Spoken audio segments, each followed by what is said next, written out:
ఈరోజు ప్రపంచ అమ్మ పాల వారోత్సవం ప్రపంచవ్యాప్తంగా జరుగుతున్నటువంటి సందర్భంలో ఆగస్టు 1వ తారీఖు నుంచి ఆగస్టు 7వ తారీఖు వరకు జరుగుతున్న ఈ వారోత్సవాల్లో భాగంగా విజయవాడ సెంట్రల్ నియోజకవర్గ మా చెల్లెళ్ళు తల్లులైనటువంటి వాళ్ళందరికీ మరొక చెల్లెళ్ళు అంగన్వాడీ టీచర్లందరూ కూడా కలిపి పౌష్టికాహారాన్ని మా చేతుల మీదుగా ఇప్పించడం సంతోషం. ఇవాళ ఈ రాష్ట్ర ముఖ్యమంత్రి చంద్రబాబు నాయుడు గారు అధికారంలో తెలుగుదేశం ప్రభుత్వం వచ్చినాక మహిళల ఆరోగ్యం అలాగే నవజాత శిశువుల ఆరోగ్యం అన్ని రకాలుగా పిల్లలకి ఆరోగ్యం పట్ల కట్టుబాటుతో ఉంది.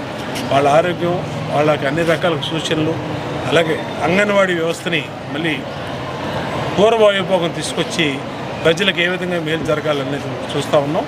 అన్ని రకాలుగా కూడా ఈ రాష్ట్రంలో ప్రతి శిశువుని రక్షించుకుంటాం. తల్లిపాలు అనేది అమృతంతో సమానం. ఆ అమృతాన్ని అందించవలసిన బాధ్యత కూడా తల్లుల మీద ఉంటుంది. తల్లులే దానికి బాధ్యత తీసుకోవాలి. కాబట్టి తల్లులందరూ కూడా నవజాత శిశువుని కన్నట్టు పిల్లల్ని కన్నా తల్లులందరూ కూడా ఆ పాలు 2 సంవత్సరాల వరకు కొనసాగించేటట్టుగా తీసుకోవాల్సినటువంటి బాధ్యత వాళ్ళ మీద ఉంది. అలాగే వాళ్ళందరూ కూడా పౌష్టికాహారం కూడా తినాలి.